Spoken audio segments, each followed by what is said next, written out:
السلام عليكم ورحمة الله وبركاته، متابعينا الكرام في كل مكان. معكم أحمد العرب من قناتكم المفضلة ريو سبورت. طبعا أولا نهني النادي الأهلي ونهني الكابتن عماد النحاس على أداء الأكثر من رائع امبارح، بعد الأداء الكبير وعودة الروح وعودة الشغف وعودة روح الفانلة وعودة الأداء للعيبة. الكابتن عماد النحاس أوصى لمجلس النادي الاهلي، مجلس الاداره، ببقاء وسام ابو علي وعمرو السوليه. طبعا وسام ابو علي جاي له عقد من امريكا، كلكم عارفينه، قلت قبل كده، تمام.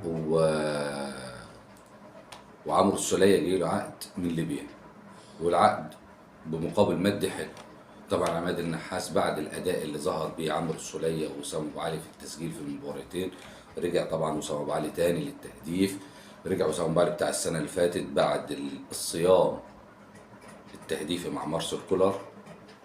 عمرو السوليه اداء ولا اروع بعد سنه كامله ما لعبش فيهم 10 دقايق مع مارسيل كولر، بيأدي اداء وبيحرز هدف من القوام الرئيسي بتاع الفريق. النادي الاهلي اوصى عماد النحاس ببقاء الاثنين دول، ومجلس الاداره كلفه بتقييم اللاعبين.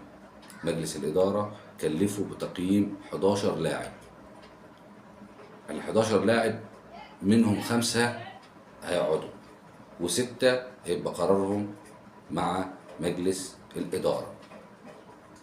كابتن عماد النحاس بعد انتهاء ال4 ماتشات الباقيين ان شاء الله هيقدم تقييم كامل وشامل على 11 لعيبه، 11 لاعب، اللي هم حمزه علاء حارس المرمى، اكرم توفيق، عمر كمال عبد الواحد، مصطفى العش المعار. طبعا ان شاء الله النادي الاهلي هيفعل بند الشراء باذن الله.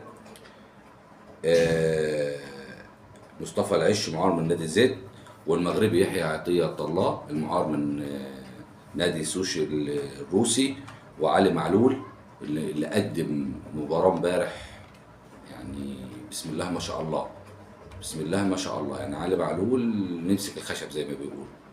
ان شاء الله ان شاء الله ان شاء الله علي معلول هيجدد سنه، هيكون من ضمن ال5 اللي باقيين باذن الله.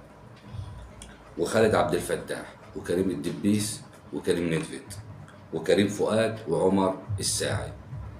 ال6 دول 6 من ال5 من ال11 مؤكد بقائهم ضمن التشكيله بتاعت النادي الاهلي الموسم القادم، يعني مؤكد استمرارهم باذن الله.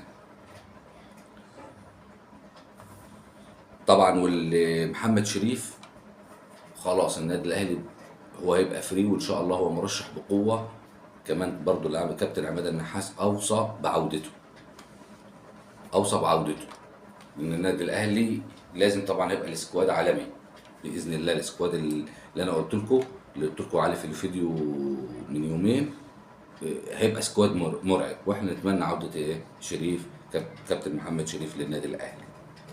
طبعا قرار اليو ديانج بالعوده للنادي الاهلي، هو بلغ مجلس الاداره خلاص، هو مرحب بالعوده، اعارته تنتهي بنهايه الموسم، ومرحب بالعوده للنادي الاهلي وتجديد عقده. والنادي الاهلي بعت له صوره من العقود وتجديد العقود، والراجل ما منعش باي حاجه، وان شاء الله هيكون احد العائدين اللي هيدعموا خط نص النادي الاهلي في رقم 6 باذن الله. طبعا كلنا عارفين اليو ديانج ومهاراته ومستواه، وان شاء الله هيقدم افضل من مستواه مع نادي الخدود السعودي.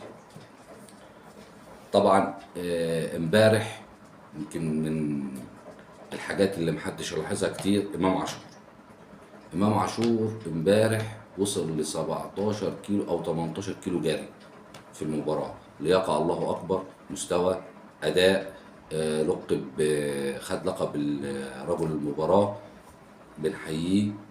امام مضيع 5 انفرادات سددهم حارس المرمى. امام لما بيلعب جماعي بالنادي الاهلي بيظهر، لما بيلعب فردي ما بيظهرش. هو نفسه كان يسجل امبارح عشان بيصارع على هداف الدوري، واحنا ان شاء الله باذن الله امام عاشور هيسجل المباراه الجايه واللي بعديها واللي بعديها، لسه 4 مباريات باذن الله، ربنا يقف جنبه. لكل مجتهد نصيب، هو مجتهد بيشتغل على نفسه، بيشتغل صح. امام عاشور بعد كاس العالم توقعاتي، وخدها مني بقى النهارده، امام عاشور بعد كاس العالم 90% هيجي له عقد احتراف في الدوري الاوروبي كمان، في اوروبا 90%، ويكاد يكون في الدوري الانجليزي. امام عاشور لو اي حد هيقيم امام عاشور بمستوى اللاعبين اللي بره، امام عاشور افضل من ناس كتير موجوده بره، افضل من ناس كتير موجوده بره. امام عاشور بيقدم مستويات بسم الله ما شاء الله، يعني اللاعب بيشتغل على نفسه كتير، بيشتغل بجد. طبعا غير امام عاشور اللي كان في نادي الزمالك، غير امام عاشور اللي كان معار بره، تمام، ده غيرهم كلهم. اخيرا بهني كابتن عماد النحاس على المستوى الاداء الرائع اللي وصل بيه النادي الاهلي اللي كلنا منتظرينه. هيكمل طبعا عماد النحاس، كله بيقول ان احنا عايزينه يكمل. عماد النحاس هيكمل مدير، هيكمل مساعد للمدير الفني اللي جاي.